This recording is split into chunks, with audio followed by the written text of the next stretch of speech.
Welcome to the Case Study Learning Series in International Business by Skilled MBA. In today's case, we explore a real-world cross-cultural negotiation in Indonesia. The story centers around Jerry Michaels, a retired Australian entrepreneur who sees a business opportunity in converting unused tennis courts at the Komodo Dragon Resort into a lawn bowling facility. This case sheds light on how cultural dynamics influence business decisions in Southeast Asia. Meet Jerry Michaels, a retired Australian entrepreneur exploring new business ventures.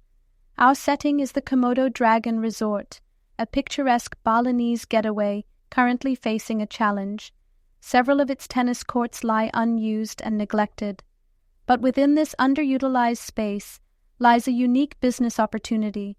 Jerry envisions transforming these abandoned courts into a lawn bowling facility, offering a fresh attraction that taps into a growing interest in leisure sports among both tourists and expats. Let's explore why 2023 is the perfect time to bring this idea to life. First, it's a recovery year. With tourism steadily rebounding after the pandemic, travel destinations like Bali are seeing renewed interest and rising footfall. This means a rise in occupancy with favorable predictions for increased bookings at resorts. And here's where the advantage lies. Resort owners are eager to rejuvenate and enhance their facilities, giving entrepreneurs like Jerry strong bargaining power in negotiating partnerships or lease terms. The timing, demand, and strategic fit all align to create a compelling case for action. Let's look at what Jerry sees. The asset: 2 unused tennis courts, neglected but ideally located within the resort. The vision: transform them into a lawn bowling facility, targeting tourists not currently served. The timing: it's a recovery year. Tourism is rebounding post-pandemic, occupancy rates are rising, and resort owners are open to rejuvenating their offerings. Jerry quickly encounters cultural differences. Relationship focus: business in Indonesia is built on personal connections first. Time: perception: a flexible approach to deadlines and punctuality is common. Hierarchy: deference to authority and respect for decision-making chains shape business interactions. Communication style: indirect communication is the norm, with a strong emphasis on saving face. Understanding the broader context is key. Indonesia is a high-context culture, meaning is often conveyed subtly and through relationships. Relationship before business: trust building must occur before any formal negotiations. Collective decision-making: many stakeholders influence outcomes. Consensus matters more than efficiency. Jerry's negotiations are slowed by several challenges. Shifting conversations: topics he thought were resolved reappear repeatedly. Multiple decision-makers: it's unclear who holds final authority. Personal interests: individuals bring their own agendas to the table. Contract ambiguity: even after agreement, interpretations of terms differ. When entering a new market, understanding cultural differences is essential. This slide compares the Australian and Indonesian approaches to business.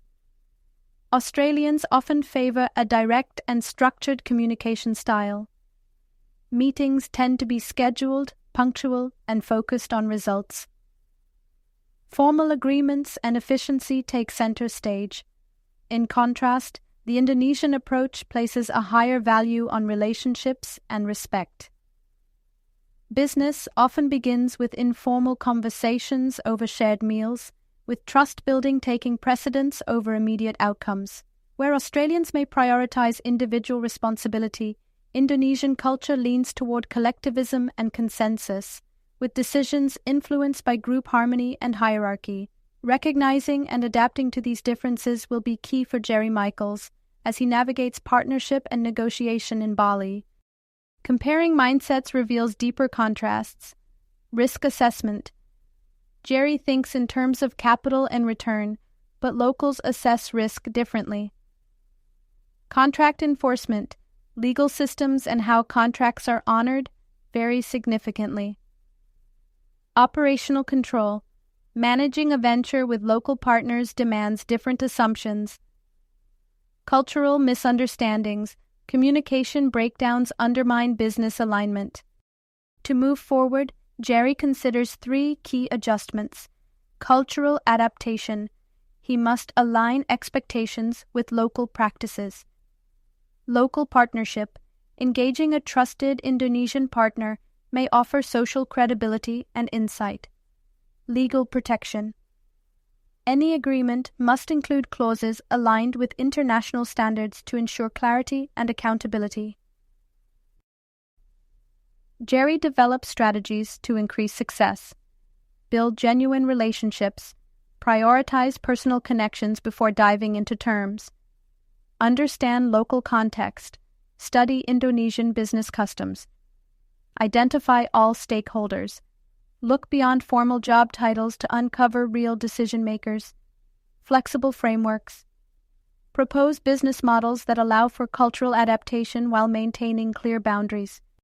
Success will depend on 4 key traits: patience, accept that timelines will likely extend; adaptability, be willing to shift from Western norms; trust building, show genuine commitment to long-term relationships; cultural intelligence, commit to ongoing learning about how business is done in Indonesia.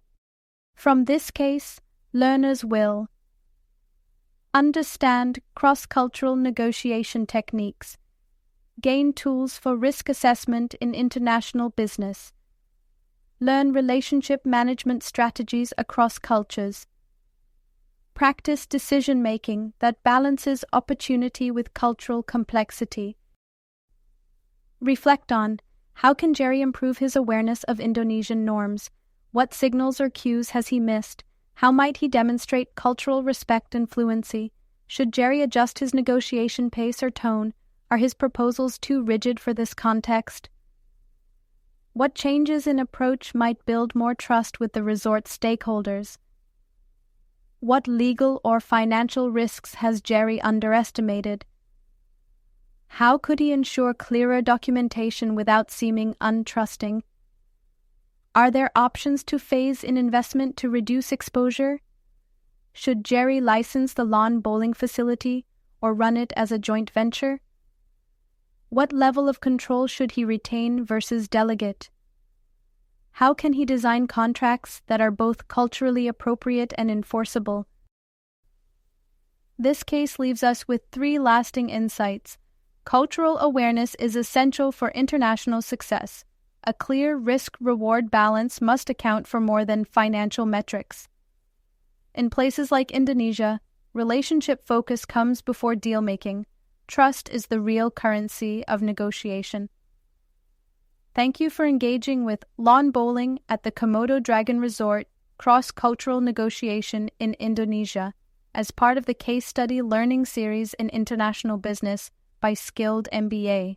We hope this session deepened your understanding of how cultural sensitivity shapes successful global ventures, and why adaptability, not just capital, defines global leadership.